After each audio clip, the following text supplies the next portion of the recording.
Hi, everybody. It's me, Todd Gressley, here again at AO5 Gallery on Todd Talks, and I'm with one of my favorite people in the world. Funny background stories coming up about her, great questions to ask her. But let's all welcome Carrie Graber. Hey, Carrie, how's it going? Hey. How are What's you? up, Thanks for having me on. It's of course. summertime. I love summertime. It's hot. I do too. Most people hate it. I say we sweat together, get in the pool, drink beer. I love summertime. Absolutely. Cheers. Yeah, cheers. And you know, that kind of brings me to how I met you, how I found your art, and what you're doing these days. It kind of is the whole interview is that Carrie Graber loves summertime, but we'll get into that. That's it. We're done. Yeah, and that's the end. Goodbye. It was great. I think I found you in Australia and New Zealand when I was working down there, and I was repping you back in the day, and then I ended up in Great Britain. I found out how much these foreigners really loved your work, and I started asking them why they were so obsessed with it. They said, it's the American idea. But I brought you to Texas, and now you're here at AO5 Gallery, and I love you, love you, love you. So let's go to the beginning. I honestly thought when I saw your work, you're a mature 55 to 65-year-old woman because of how good you are. And I was 35 at the time, and you were in your freaking 20s. Really? I could not believe that you were in your 20s painting the way you're painting. So tell me how you started and why you knew you wanted to go this direction and not abstract or something, blah, blah, blah. Oh, you flatter. Thank you. My gosh. I mean, it's interesting that it started there and we've come around full circle again. I know. Let's see. Well, I don't know if there's any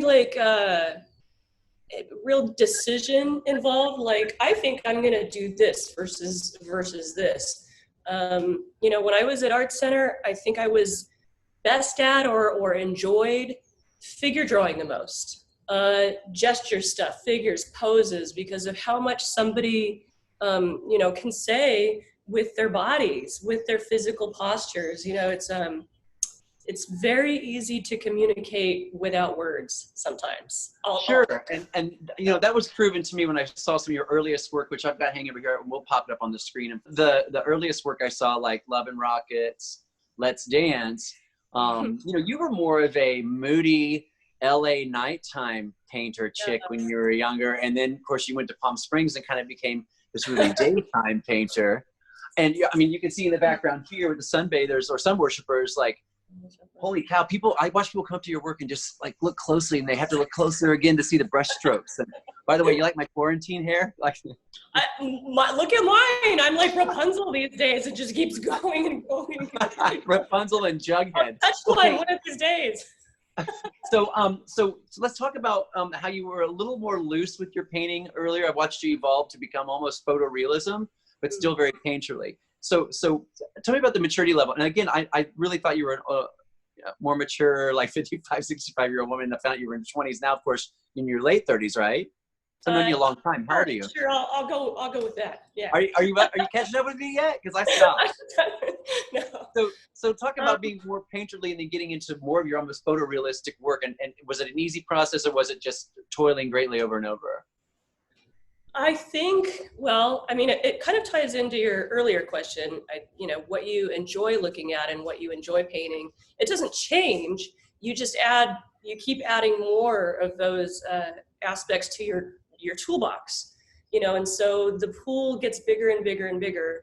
And the things that you are able to select out of it are what ends up in, different elements of different paintings. And so I think when I was transitioning from nighttime to daytime, it was honestly availability of people to pose and to model. And what I was doing at the time, I mean, when you're in your 20s, you're taking the car out and hitting the town and dressing certain ways. And, there's a confidence combined with an insecurity going on at the same time. And so I look back at the work, and it reflects that. It's like some of them I see and I'm like, wow, I was completely deer in the headlights with that one, or, how was it going, or what was I doing? And then as I started painting more Southern California lifestyle as far as pools and daytime, and especially modern images and architecture, you get to where you start editing your lines. Whereas like, it might have been fun to make this, and this brush stroke, if you calm down and you slow down and you look at it, it's sometimes more effective to just. So I think it's a decision about editing as you mature as a painter, what to include and what not to include, and still make it look real. Got you. It does. Not necessarily photoreal, but real. Real, like it's almost tangible. Like I know people want to reach in and grab. They want to reach in and grab the cool handles. They want to touch the chrome on your cars. Oh, the funny. Chrome. People are like, oh wow, and I see them get up close and point and look. It's just, I've always admired what you've done. I used to sell your black and white sketches, like the free sketches before the paintings, and they were hot too. I don't think there's really a type of work that you do that people haven't really enjoyed. So that being said, I usually ask this question last, but I'm going to jump in. What am I because in for? You did kind of go from nighttime to daytime. That doesn't leave out things, you haven't done yet. Like, is there something you haven't done yet? Like, if you're like, well, I'm going to go move to New York and paint New York for a year. I'm going to go to Colorado. Are you staying put and focusing on what you've been doing? Or is there something you want to do that you haven't? Like, what's in Carrie Graber's mind? There's probably two things that I haven't done that I will do. I haven't done, I would say any, but just because nobody's seen it doesn't mean it doesn't exist. Abstract and completely non-representational work, because the stuff that I like looking at isn't necessarily what I do, but there's elements in it. What I hang in my house is just a big field of color, and things like that. And so one of these days I really do want to try non-representational abstract work. The other thing, yeah, and the other thing, I've been learning Italian, during our quarantine, and with the little Duolingo thing on the phone. And so I do want to spend some time in Italy. Okay. Take a sabbatical there for a few months and see if I can do some teaching, as well as maybe having a setup where I could stay there and do my own thing at the same time. So that's something. I think you do have a nice twist on Italy, because when you think of people that go to Italy or people from Italy and they paint Italian landscapes or people, but you start to get sort of the same old look, which also brings me to the heat of the summer. That I was afraid to bring you to Texas because I thought Texas would be like, that's LA or it's Palm Springs. But when you go West Austin in Hill Country, this is what Hill Country looks like now. This piece behind me, I'm not supposed to say, I hate when I do this. It's the hills in the background, it's the pools, it's the palm tree. They're planting palm trees out in the Hill Country. Like, your work looks like West Austin. That's why it's been so successful. And people from California that have moved here are bringing a piece of home with them. But people from Texas agree with it too. And of course, you have a bunch of indoor stuff. You rented out, I think it's the most photographed house in the United States is the Stahl House. And you rented it out and did a whole production there too, right? No, I just, I'm friends with the family. Oh, well, lucky you. So you didn't have to rent. They just said, come on over, Carrie Graber, you famous painter. Well, and that, believe me, I'm not complaining. But it's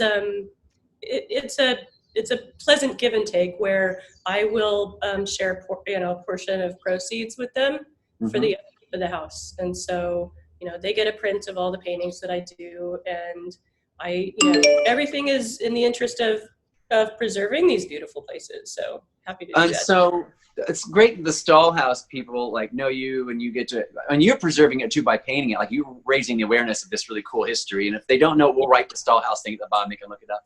Okay. But you also had a sort of a celebrity run-in or obsession with legend David Bowie.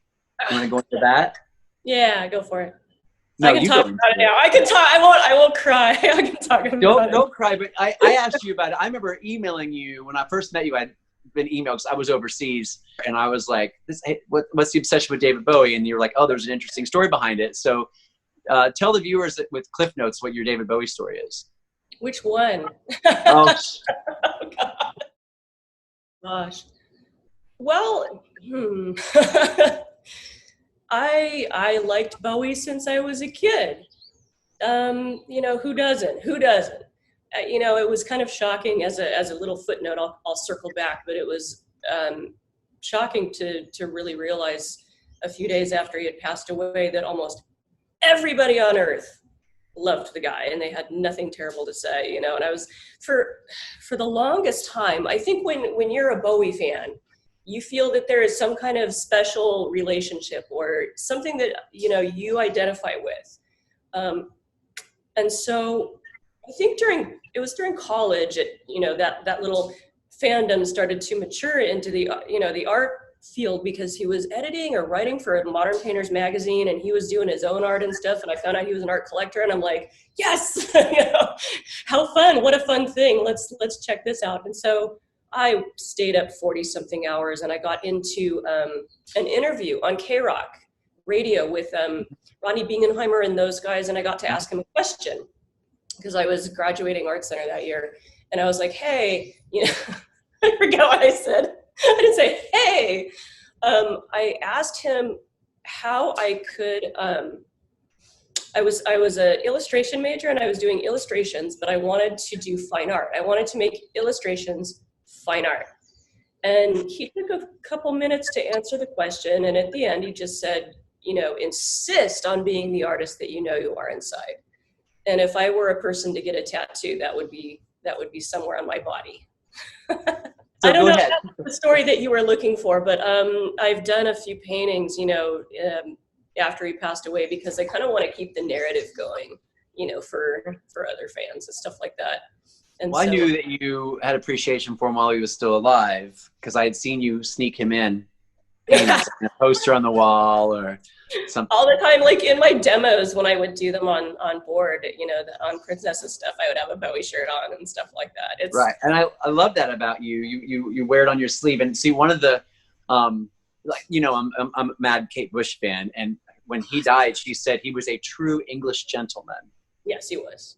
As an admirer of David Bowie admired you? Who knows? He does have a painting, or did have a very small painting of, it's called Night's Glow at the Old Motel. I know it.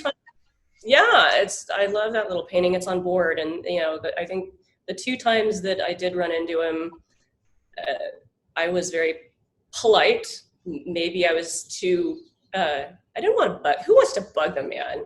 You know, and so I think he made a comment about the starfruit salad that I was eating at Cafe Chateau in New York City. I love it. You know, and I was like, there he goes. He's going out the door. And I'm like, okay, well, that was cool.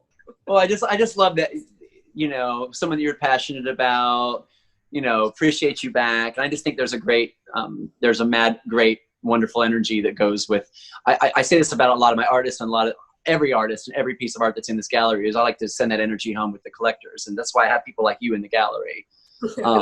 Thank you. Because you're badass. I love you. Okay, so we got to wrap this up. We're almost out of time, but I have a couple mini questions for you. Okay, so as far as new work is being released, I want to remind the collectors, I think that's the camera there. I don't know where I'm looking. I'm looking at you the whole time, and I'm like... I know. Well, I want to look at the viewers and say, Carrie is very particular about doing an original and doing extremely limited editions. Like the ones behind me are limited editions of only 25, which is great for your collectors. It's not 3,950 of them. And they're much more affordable than an original, and some, you know, blah, blah, blah, blah, blah. So is there a new line coming out for the future? Are you releasing old stuff? And what's new with Carrie Graber on the release? And then one last final question. The stuff that is in the book After Hours, that's all, it's gone, it's sold out. You know, the things, thanks to folks like yourself that, you know, sold them out on board. They were, I mean, immediately, I think those were editions of 195 or so, and they were gone. Back in the day. Yeah, and so I'm not, it's not a thing where I would re-release those. There's about 25 images like the ones behind you and in your gallery that are still, 2/3 of them are probably still available. I'm going to come out with probably a dozen more at the beginning of the year. Cool. Yeah. I want to see them. Yeah. So I'm ready to refresh you here anyway, because every time I put something up and it goes away, and because you really are one of my summertime artists, but there's no reason why you can't be hot in the wintertime too in parts of the world. You know, a lot of people that are in New York or something buy them when they're here on tourism but you are a refresher, especially here in the South where it doesn't snow and we're always basically summery, springy. You're just one of those people that you put on the wall and there's a constant warmth. I mean, I'm going to do this. I hate when I do this, but over here, I have some of these guys. Oh, over cool. Here.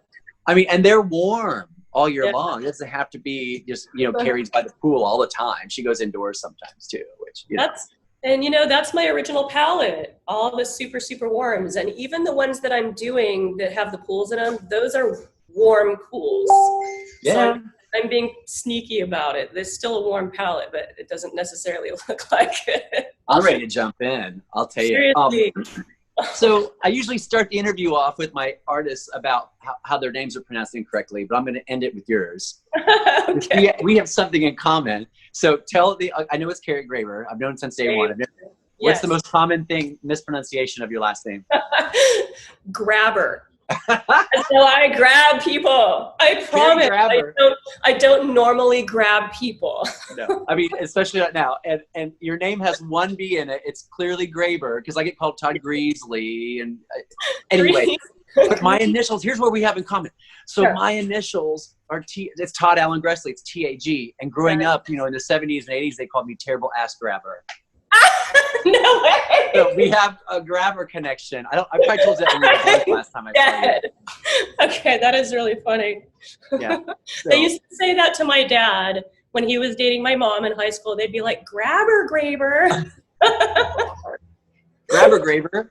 Oh, that's my new line for you. Grabber Graber. I won't do it, I promise. But anyway, hey, I adore you. And you too. I love you to tears. And I want to come visit as soon as we're able to, skitter out and about. So yeah, I'm ready to have you here. I'm ready to have you here in some cool new originals. And anyway, go ahead and say bye to everybody, and I'll sign us out. And then bye. I love it.